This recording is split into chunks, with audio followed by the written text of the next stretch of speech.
أعوذ بالله من الشيطان الرجيم بسم الله الرحمن الرحيم اقترب للناس حسابهم وهم في غفلة معرضون ما يأتيهم من ذكر من ربهم محدث إلا استمعوه وهم يلعبون. بسم اللہ الرحمن الرحیم اقترب للناس حسابهم وهم في غفلة معرضون. 17ویں پارے کا آغاز ہوتا ہے. پہلے پارے کے مضامین کا اجمالی جائزہ لے لیں. سورہ انبیاء کی وجہ تسمیہ، قیامت کی ہولناکی، اہل علم سے سوال، توحید باری تعالیٰ کے دلائل، انبیاء کو جو جملہ احکام مجموعی حکم دیے گئے انبیاء اور رسول کو وہ کیا کیا ہیں، روز قیامت اعمال کا وزن، حضرت ابراہیم علیہ السلام کا تذکرہ، قوم لوط کی خیانتیں، اور حضرت داؤد و سلیمان کا تذکرہ، حضرت ایوب اور ان کے صبر کا ذکر، حضرت یونس کی دعا، قرب قیامت کیا کیا ہوگا، یجوج و مجوج نکلیں گے. اسی طرح حضرت کی شان رحمت للعالمینی کا اشارہ. یہ سورۃ الانبیاء کے مضامین کا اجمالی جائزہ ہے. اس کے بعد اس میں آتی ہے سورۃ الحج. سورۃ الحج کی فضیلت اور انسانی تخلیق کے مختلف مراحل کا بیان، غزوہ بدر کا ذکر، اور اس میں پہلے نکلنے والے صحابہ حضرت علی، حمزہ اور عبیدہ بن حارث کی داستان شجاعت، تاریخ خانہ کعبہ، حج اور قربانی کا ذکر اور قربانی کے 4 دن، شرک اور مشرکین کی مثالیں، قربانی کا مقصد، اللہ کا مذاہب کے مظاہر یعنی نشانیاں، علامات، ان کی حفاظت کا اہتمام، اور قیامت کے بعد انسان کو یعنی آخرت میں اعمال کا بدلہ ملنا، توحید الہی اور شرک کی تردید میں ایک بہت بڑی مثال، ایک چھوٹے سے جانور کے ذریعے بہت بڑی مثال، اور نماز با جماعت کی ادائیگی. یہ اس پارے کے اجمالی مضامین ہیں، یہ مضامین کا اجمالی جائزہ. اب ہم پیچھے شروع سے آتے ہیں. پہلی آیت میں فرمایا اقترب للناس حسابهم، لوگوں کے لیے ان کا حساب قریب ہو گیا. ماضی کا صیغہ اللہ نے بولا ہے. یہاں یہ بات بھی یاد رکھ لیں کہ قیامت اور اس کے بعد کے جو واقعات ہیں ان کے لیے قرآن کریم نے عموماً ماضی کے صیغے بولے ہیں، حالانکہ انہوں نے ابھی واقعہ ہونا ہے. تو اہل علم فرماتے ہیں یہ اس لیے ہوتا ہے کہ ان کا وقوع ایسے قطعی اور یقینی ہے گویا کہ ہو چکا ہے. اور یہی معاملہ دعائیہ جملوں کا ہوتا ہے کہ دعائیہ میں صلی اللہ علیہ وسلم یا رحمہ اللہ، رضی اللہ، ماضی کا صیغہ آتا ہے. فرمایا لوگ غفلت میں ہیں، قیامت قریب آ گئی. ایک آیت میں یہاں یہ فرمایا کہ ہم نے آپ سے پہلے جتنے رسول بھیجے سب کو وحی کی، اللہ کی توحید کی وحی. اہل ذکر سے پوچھیں اگر نہیں جانتے. یہاں سے بعض مقلدین نے استدلال کیا ہے کہ اہل علم کی تقلید کرو، حالانکہ یہاں ایسا کوئی اشارہ نہیں ہے. تقلید کہتے ہیں کسی کی پیروی کرنا بلا دلیل یا دلیل پوچھے بغیر. یہاں تو بنیادی لفظ یہ ہے پوچھو. تو تقلید میں تو یہ ہوتا ہے جو سوال کرے، تحقیق کرے، پوچھے، اس کو کہتے ہیں یہ تو اس امام کی تقلید سے خارج ہو گیا. تو یہ تو اہل علم سے سوال ہے. تو ایک تو فرمایا انبیاء، سورت کا نام انبیاء ہے نا، اس میں مختلف انبیاء کا ذکر ہے، اس لیے وجہ تسمیہ یہ ہے. ایک تو یہ ہے کہ تمام انبیاء کی طرف وحی آتی تھی. دوسرا یہ ہے کہ انبیاء ایسے اجسام نہ تھے کہ جو کھانا نہ کھاتے ہوں، بلکہ کھانا کھاتے تھے. اور پیچھے آپ نے پڑھا تھا حضرت مریم اور ابن مریم کے بارے میں کہ دونوں کھانا کھاتے تھے. تو مطلب جب کھانا کھاتے تھے تو اس کے محتاج تھے، لہذا وہ معبود نہ ہوئے، ہمیشہ رہنے والے نہ ہوئے. تو اس طرح انبیاء کی یہ صفت بیان فرمائی. پھر آگے یہ صفت بیان فرمائی کہ ہم نے آپ سے پہلے جو بھی رسول بھیجے انہیں یہ وحی فرمائی کہ میرے سوا کوئی معبود نہیں، تو صرف میری عبادت کرو. اب پہلے جو آیت تھی اس میں یہ تھا ما ارسلنا من قبلک الا رجالا.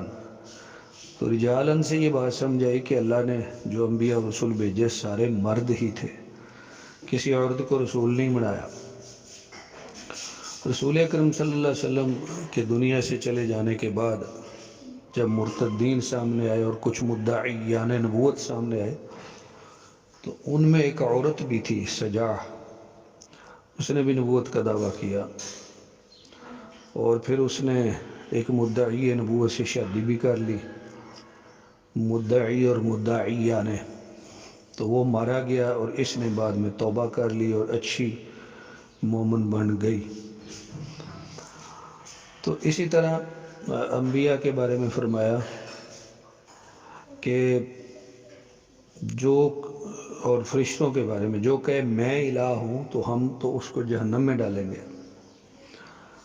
پھر یہاں ایک حقیقت بیان فرمائی کہ ہر نفس نے موت کا ذائقہ چکھنا ہے، چاہے وہ انبیاء ہوں، رسول ہوں، کیسی ہی شان والی ہستیاں کیوں نہ ہوں. انبیاء کے تناظر میں رسول اکرم صلی اللہ علیہ وسلم کو فرمایا گیا کہ آپ سے پہلے بھی رسولوں سے مزاح کیے گئے، لیکن مذاق کرنے والوں کو اللہ نے پکڑا. اس لیے آپ دل گرفتہ نہ ہوں، آپ جمع خاطر رکھیں، تسلی رکھیں کہ اللہ تعالیٰ آپ کی مدد فرمائیں گے. یہاں وہ آیت مبارکہ بھی آئی ہے وَنَزَعُ الْمَوَازِينَ الْقِسْطَ لِيَوْمِ الْقِيَامَةِ. اس آیت مبارکہ پر امام بخاری رحمہ اللہ نے اپنی کتاب بخاری شریف کا اختتام کیا اور آخری باب بنایا. اس آخری باب کی بڑی تشریح ہوتی ہے، امام بخاری کے حالات کی تشریح ہوتی ہے، باب میں آنے والی حدیث شریف کی تشریح ہوتی ہے. مجھے اللہ تعالیٰ نے کئی دفعہ موقع دیا، 1 گھنٹے تک یا اس سے کم و بیش اس پہ بیان ہوتا ہے، مختصر کر کے بھی. تو پچھلے سالوں کے کئی مدارس کے اس طرح کے بیانات میرے یوٹیوب پر یا فیس بک پر ویڈیو اور آڈیو موجود ہیں، سنے جا سکتے ہیں. اب یہاں پہ انبیاء علیہم السلام کا ذکر آیا ہے، حضرت موسیٰ کا ذکر آیا صرف ایک آیت میں.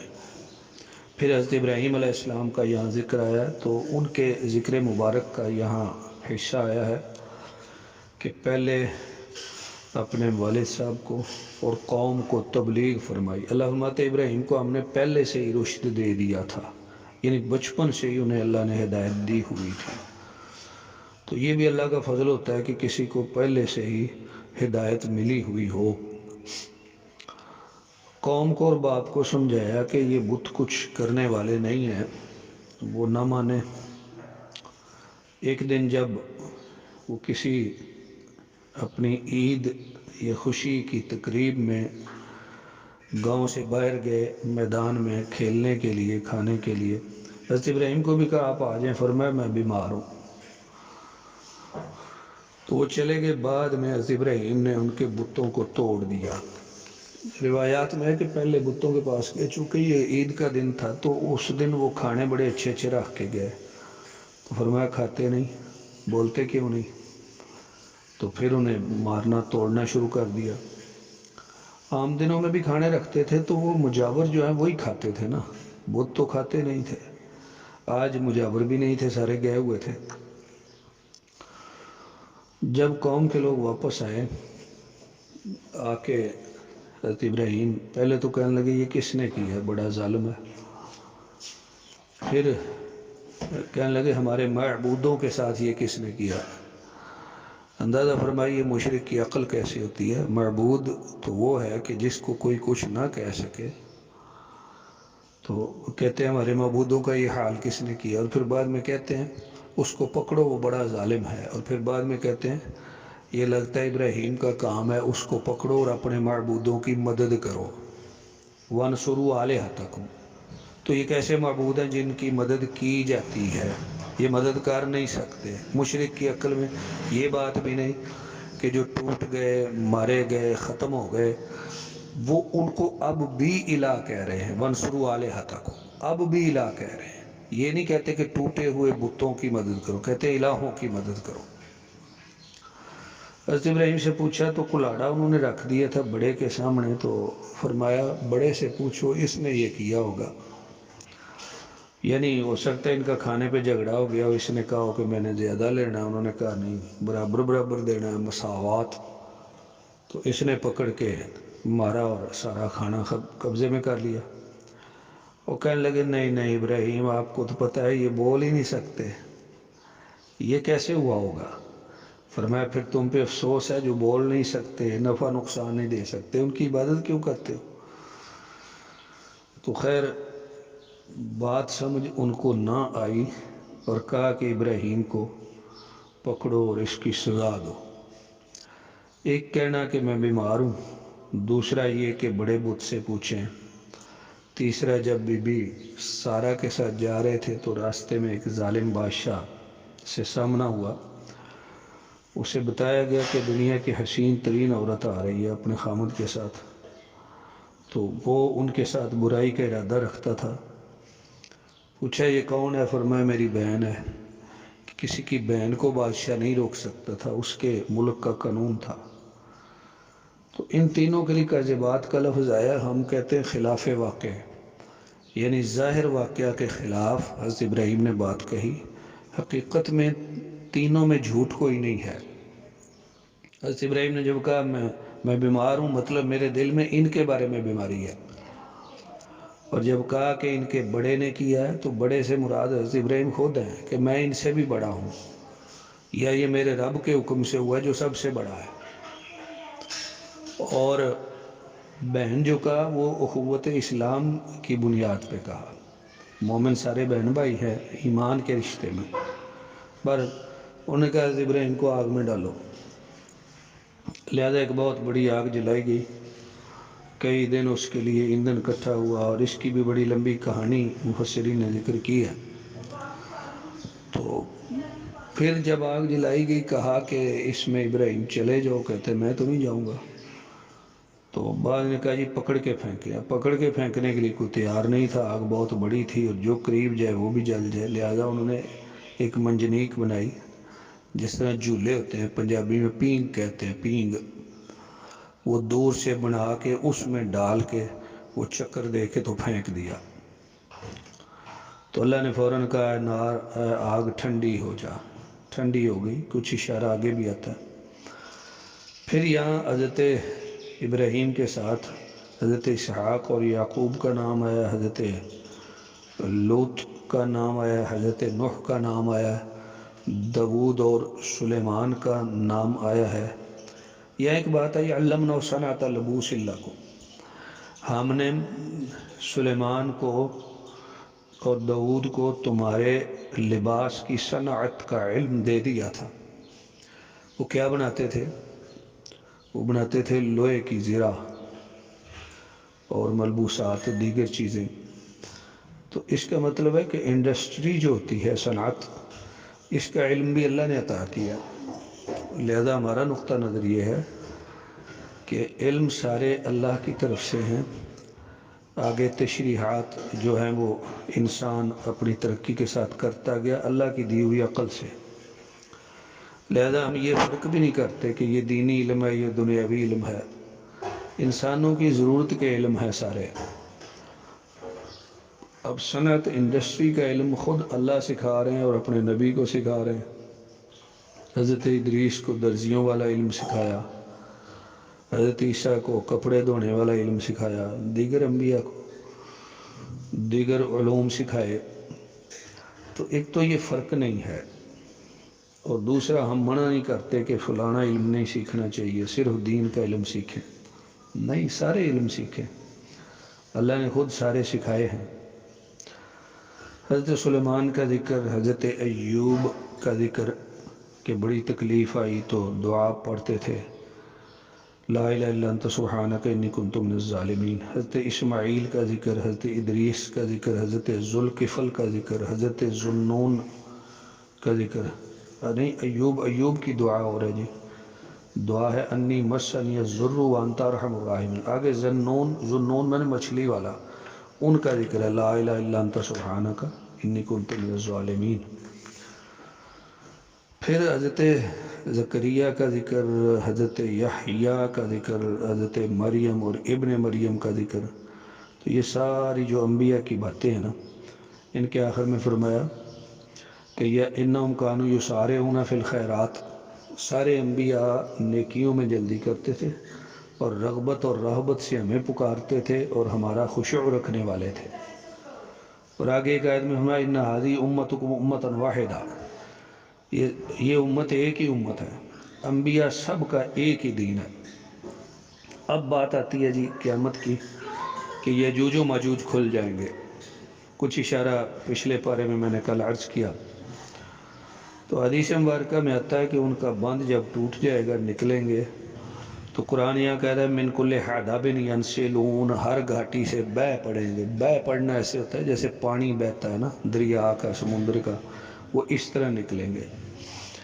تو درختوں کے پتے کھا جائیں گے، بہت سے انسانوں کو قتل کریں گے، دریاؤں کے پانی پی جائیں گے، حتیٰ کہ بحیرہ تبریہ ملک شام میں ایک دریا ہوگا، اب بھی ہے، اس کا پانی پی جائیں گے، اور اس طرح خشک ہوگا پانی کہ کوئی دیکھنے والا کہے گا، حدیث میں آتا ہے کأن بہا ماء، گویا کہ یہاں بھی کبھی پانی تھا، اس طرح وہ دریا خشک ہو جائے گا۔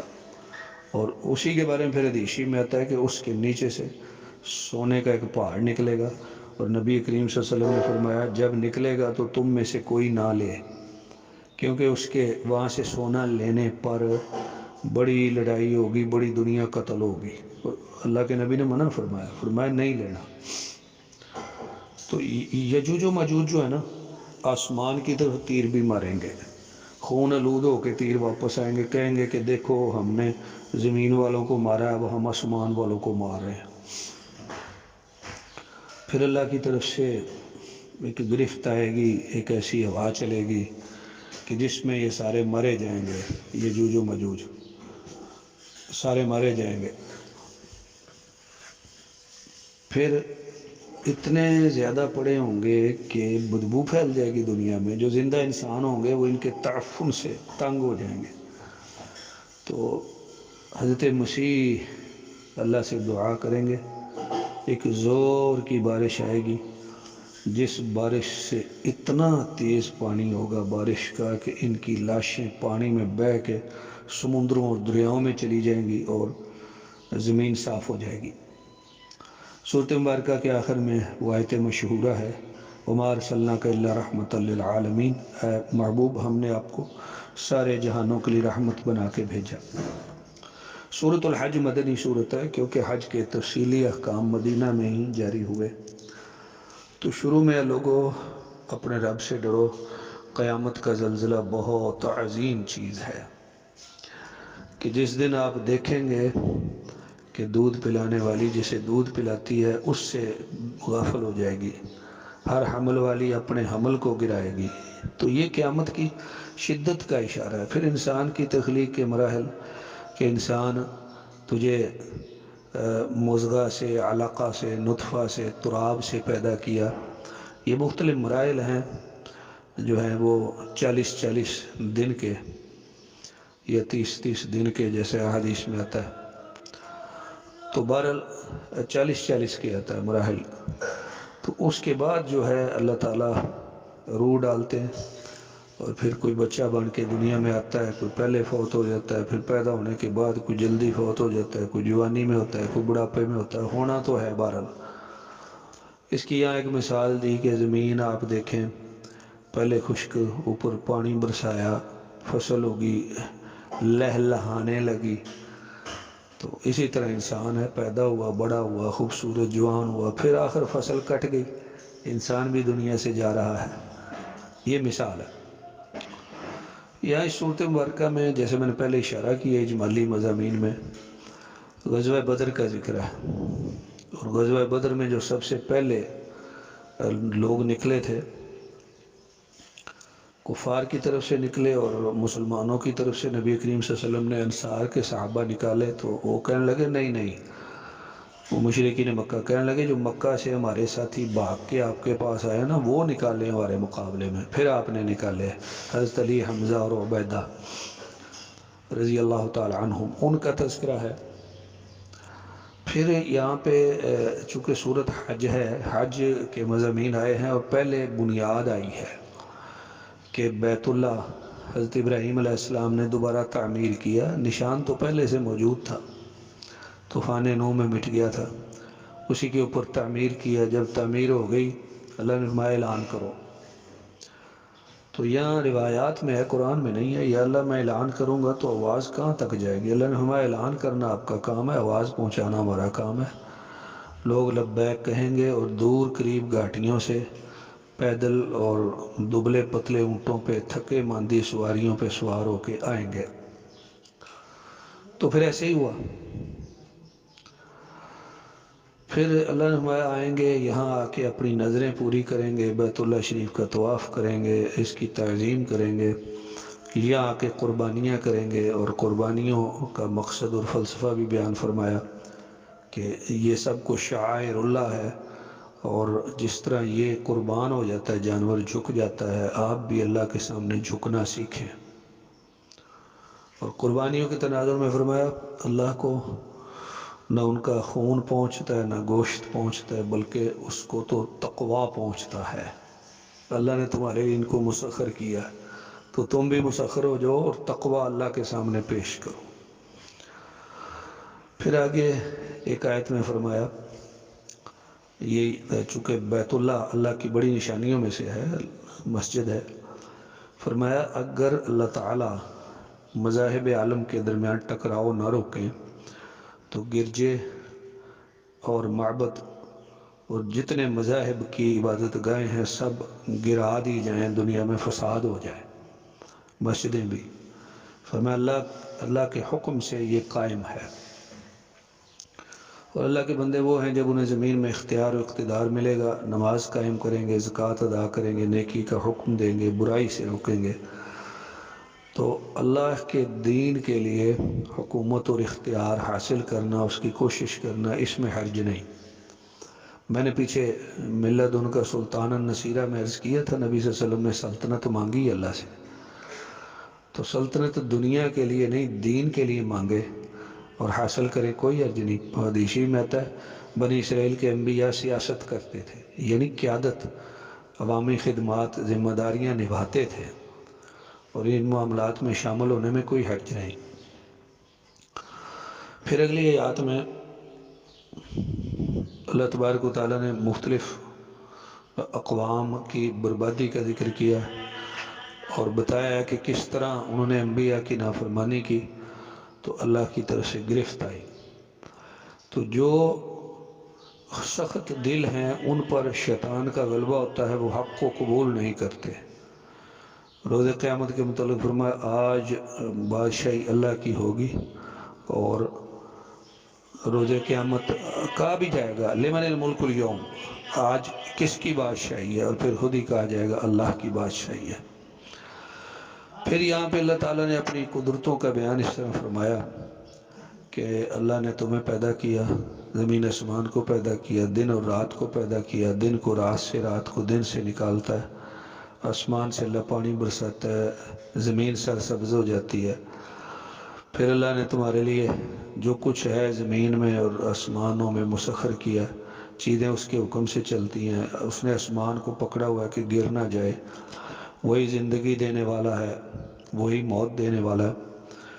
تو اس نے ہر امت کے لیے کچھ منسک بنائے ہیں۔ منسک واحد ہے، جمع اس کی مناسک ہے۔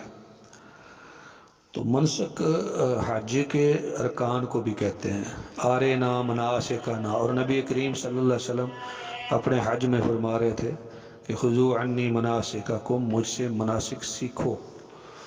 تو منسک ہم نے بنائے ہیں، ان کے مطابق انہوں نے عبادت کرنی ہے۔ تو یہاں سے یہ بات بھی معلوم ہوتی کہ جو بندہ حج یا عمرہ کے لیے جائے اس کو چاہیے کہ پہلے اس کی اچھی طرح تعلیم حاصل کرے۔ سورۃ مبارکہ کے آخر میں مثال آئی ہے جس کا میں نے پہلے اشارہ کیا تھا کہ اے لوگو، ایک مثال بیان کی جاتی، غور سے سنو۔ فاستمعوا لہ، سامع یسمعوا نہیں لگایا، استمع یستمع، غور سے سنو کہ جنہیں تم اللہ کے سوا پکارتے ہو ہرگز ایک مکھی بھی پیدا نہیں کر سکتے اگرچہ سارے اکٹھے ہو جائیں۔ اور اگر یہ مکھی پیدا کرنا تو درکنار، اگر مکھی ان سے کچھ چھین کے لے جائے اسے چھڑا نہیں سکتے۔ طالب بھی کمزور، مطلوب بھی کمزور۔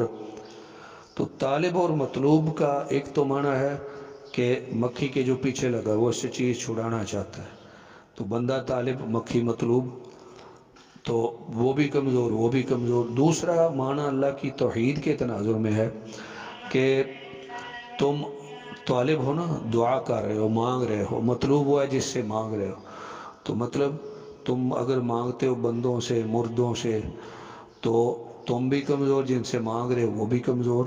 تو اس لیے اگلی آیت میں فرمایا ما قدر اللہ حق قدرہ ان اللہ لقوی عزیز، تم نے اللہ کی قدر نہیں پہچانی کہ وہ طاقتور ہے، اس کو پکارو۔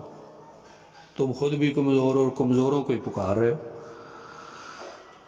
تو سورۃ مبارکہ کے آخر میں فرمایا کہ ایمان والو، رکوع اور سجدہ کرو، رب کی عبادت کرو، خیر کے کام کرو تاکہ تم فلاح پاؤ۔ یہاں پہ ایک سجدہ ہے جی، اس سورۃ مبارکہ میں 2 سجدے ہیں، لیکن ہمارے پاس جو قرآن پاک چھپے ہوتے ہیں نا ان پہ لکھا ہوتا ہے السجدۃ عند الشافعی، یہ سجدہ امام شافعی کے نزدیک ہے۔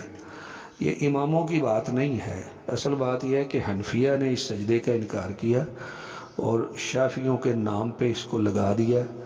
یہ شافعی یا حنفی کی بات ہی نہیں ہے، رسول اکرم صلی اللہ علیہ وسلم نے اس صورت میں 2 سجدے کیے، تو ہمیں 2 سجدے کرنے چاہیے۔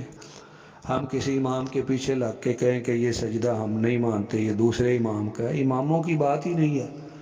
یہ سجدے نبی کریم صلی اللہ علیہ وسلم نے تعلیم فرمایا، لہذا دونوں سجدے ہم کریں گے اس صورت میں۔ سورۃ مبارکہ ختم ہوئی، پارہ ختم ہوا، اب ہم آخر میں خلاصہ لے لیتے ہیں۔ لوگوں کا یوم حساب قریب آ چکا ہے، وہ ابھی بھی غفلت میں ہے۔ قرآن کے بارے میں کہتے تھے منکرین کہ یہ جادو ہے، یہ شعر ہے، اللہ نے اس کا رد کیا۔ پھر جس چیز کا علم نہ ہو اہل علم سے پوچھیں، لیکن اس سے مراد تقلید نہیں ہے۔ پھر انبیاء کے بارے میں کہ انبیاء مرد تھے، کوئی عورت نہیں آئی نبی، اور انبیاء کو توحید کی دعوت بنیادی طور پہ سب کو دی گئی کہ توحید کی دعوت لوگوں تک پہنچائیں۔